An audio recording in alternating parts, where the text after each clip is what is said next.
Bonjour, bienvenue sur CrevitBeam. Je vais vous montrer comment aménager une allée une cour pavée juste devant le garage, par exemple, avec une bordure, avec le système de extrusion par chemin. Donc pour ce faire, on va reprendre notre fichier Revit. Et ce qu'on va faire sur le niveau 0, on va tracer ici un radier à cet endroit-là. Donc tout simplement, je vais aller dans architecture, sol. Je vais prendre mon radier ici, je vais le modifier, je vais le dupliquer et je vais mettre 15 centimètres de radier béton. On va partir là-dessus. Hop, 15 centimètres. Prenons B, 15 centimètres. Ok. Je mettrai une couche de carrelage de 1 centimètre après. Modifier, je reste là-dessus sur 15. Hop, ok. Je ne mets pas tout de suite le carrelage, vous verrez pourquoi après. Appliquer, ok. Donc là, je dessine ma cour, dans mon allée, comme vous voulez.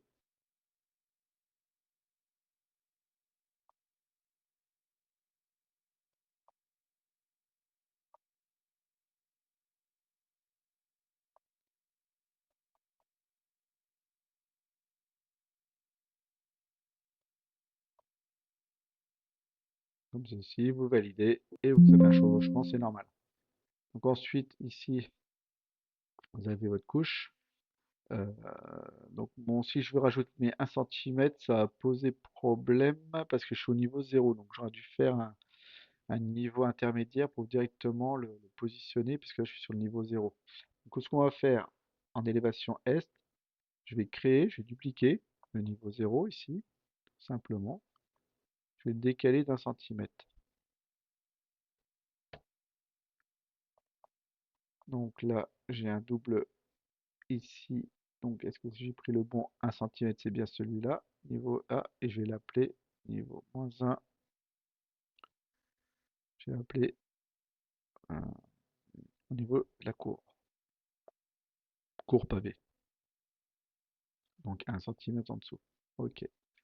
Pour le faire apparaître, donc c'est très simple, là, je vais le décocher, je vais le déplacer un petit peu, que vous voyez un petit peu où ça se trouve. Donc là, il est en noir, donc vous savez que vous allez dans Vue, Vue en plan, plan d'étage. Donc je le veux que mon cours pavé apparaisse dans l'arborescence. Je OK. Et là, il apparaît bien en bas. Si je supprime ici, il passera en noir. Ça ne supprime pas l'élévation. Donc je suis bien dans l'ensemble.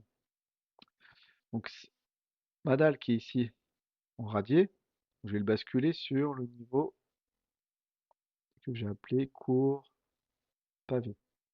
Si je regarde en 3D, j'ai bien mon système de décaler d'1 centimètre à court. Donc ça c'est parfait. Donc ici, je vais en me mettre en 3D, vous voyez, donc je vais escaver. Donc je vais prendre ma topo en 3D, pardon, escaver mon radier. Donc là, je me retrouve bien avec mes 1 centimètre de décalage pour pouvoir mettre mon carrelage. Donc là, j'ai mon radier, donc c'est nickel. Ensuite, je vais rajouter mon carrelage, donc une couche de carrelage. Donc pour ce faire, je vais faire architecture. Donc là, par contre, je vais le mettre au niveau 0. Je sais que j'ai décalé mon radier en dessous. Au niveau 0, je vais faire sol, al. Ici, je vais prendre, je vais, je vais reprendre mon radier, modifier, dupliquer. Ici, je vais l'appeler, je vais mettre 1 centimètre. Je vais mettre pavé béton ou carrelage, ben, peu importe. Là, on va faire pavé béton. OK. Ici, modifier, je vais mettre une couche d'1 centimètre. Je vais enlever la partie structurelle, béton radié, et je vais créer un nouveau matériau. D'accord? Alors pour ce faire, je vais créer ici. Je vais aller voir si j'ai pas un truc brique. Voilà, pardon, brique. Je vais dupliquer le matériau. Je vais l'appeler pavé, béton, entrée. Et je vais lui appliquer une image, une apparence ici. Donc pour ce faire, soit, par exemple, je clique ici sur l'image en plein milieu, sur le bouton gauche. Et ici, vous avez la source PNG. Vous cliquez une deuxième fois avec le bouton gauche dessus, vous arrivez sur. Alors, moi, c'était en liste, donc je l'ai mis après en image, avec vue ici. Autrement, vous avez le chemin d'accès au matériau. d'accord? Où là, vous avez une panel de matériaux ici, vous pouvez choisir quand vous créez des matériaux. Par exemple, si je prends un truc à la con ici, j'ouvre, j'ai ça. Ici, je peux mettre, je peux grossir en 150, je vais enlever le lien par 150. Je fais terminer, je fais appliquer, OK. Donc, j'ai mon pavé ici, 1 cm. OK, appliquer. Je vais définir la zone. Donc là, je peux reprendre ça, ça, ça. Est-ce qu'il me prend ça, ça et ce bout-là? Je valide. Je me retrouve ici. L'apparence, c'est normal qu'elle se trouve comme ça, parce que je vais vous montrer pourquoi. Donc là, si je regarde en 3D, j'ai bien mon ensemble d'1 cm de pavé. Donc là, si c'est trop gros, si c'est pas beau, ça vous plaît pas, vous voulez une image par exemple sur Internet. Donc là, par exemple, je suis allé sur Internet, je veux mettre ce type d'image. Donc je fais bouton droit, j'enregistre l'image, donc en JPEG, en PNG. Donc dans un fichier, dans un dossier, image, je vais l'appeler pavé béton. OK.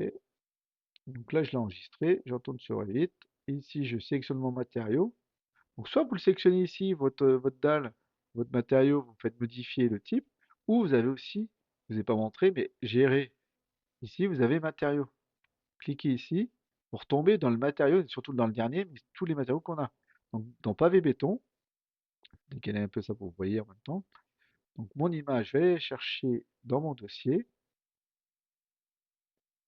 téléchargement, image, mon pavé béton. Bon, j'ai une erreur de frappe, c'est pas bien grave, hein, on va le corriger tout de suite. Tac. Pavé béton, ouvrir.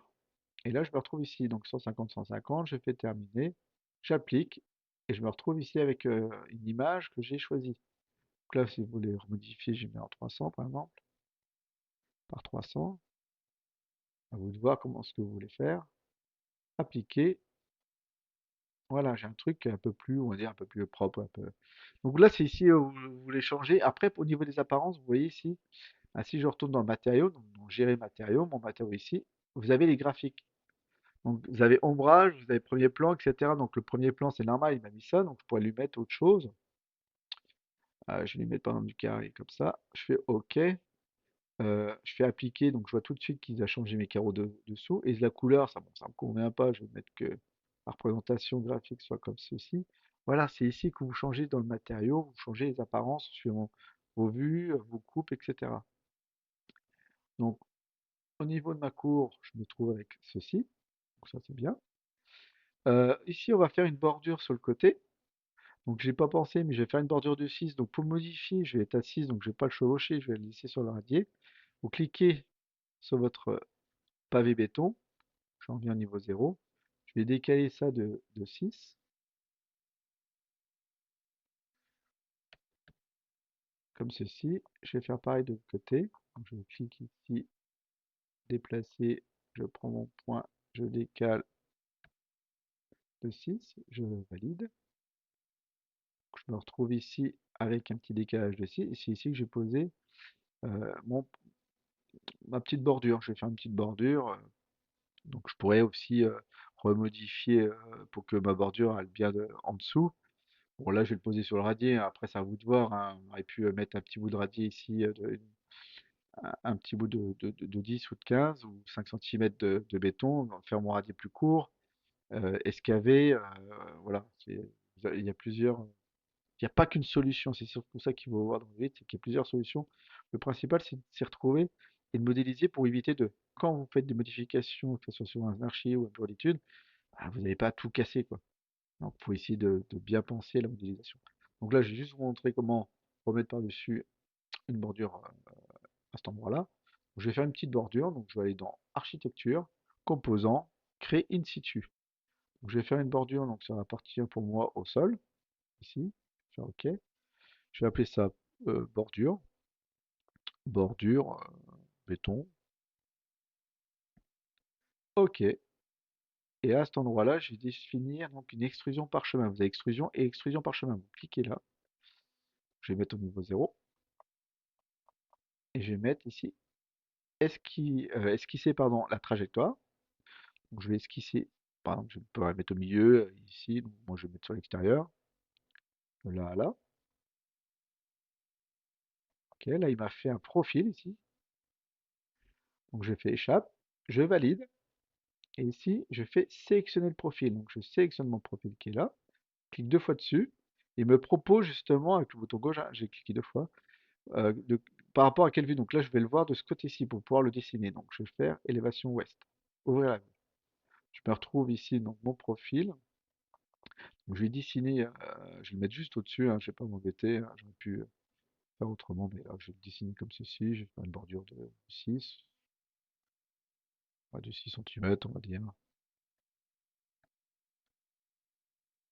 Hop, hop, bordure du 6, je vais l'arrondir un peu, hein, on va dire, hop, comme ceci. Voilà, je valide. Donc j'ai ma bordure qui va être appliquée, si je regarde en 3D. Mon profil, vous comprenez bien, il se trouve sur le côté, comme j'ai dessiné. Là, je vais valider mon profil. Si je veux retourner dedans, vous sélectionnez, vous cliquez sur la croix et vous rentrez dedans. Je valide. Et là, j'ai ma bordure qui se trouve ici, sur le côté. Imaginons que votre bordure, elle fasse tous les 1 mètre. Donc c'est pareil, vous cliquez sur votre bordure, vous cliquez deux fois, bouton gauche, vous rentrez dans le profil. Donc là, je vais me mettre au niveau 0. Donc je reclique sur esquisser la trajectoire.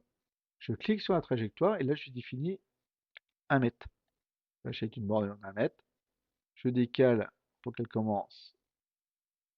Je vais la faire commencer, ouais, voilà, peu importe, au bord de la route, là. Je pourrais commencer plutôt, ouais, plutôt ici. Je vais décaler au bord de la maison, du garage, je veux dire. 1 mètre, je valide. Je revalide une deuxième fois. Et là, si vous regardez en 3D, j'ai ma bordure d'1 mètre. Donc j'ai copié différentes bordures, comme la réalité. Donc je prends ma bordure, je fais copier, donc par multiple. Je sélectionne ici, là, et puis je fais ça ainsi de suite. Bon, bien sûr, je vais avoir un morceau à couper. Ici, je clique deux fois sur la bordure. Esquisser la trajectoire. Je clique sur la trajectoire. Je dis fini. J'ai ici, je vais le ramener au bord. Donc, je vais faire avec la petite bille, je vais le ramener 34 cm. Je valide. Je revalide. Et je me retrouve avec une bordure comme ceci. Donc, bien sûr, je pourrais faire la même chose de l'autre côté, hein. Il suffit de se remettre à niveau ou de copier l'ensemble. Comme c'est déjà fait une première fois, la bordure est déjà créée. Tout simplement, là, il y a le matériau aussi, vous pourrez ajouter aussi du matériau, hein, un pavé, béton, rajouter le matériau que vous avez besoin. Donc là, je vais prendre directement ça, je vais le copier, prendre ce coin-là. Autrement, j'aurais fait une création parchemin, etc. Mais comme c'est déjà fait, je vais pas m'embêter. Je copie ici. Et cette partie-là, bah, je la recopie.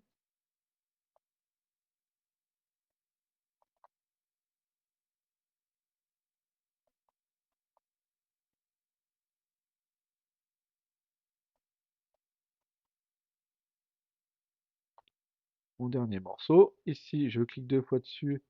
Je vais dans esquisser la trajectoire. Je prends la trajectoire. Je réduis la trajectoire. 44 cm.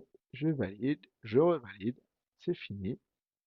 Je valide la finition, la création, je repasse en 3D et je me retrouve avec une allée, une petite bordure, donc un radier, et voilà.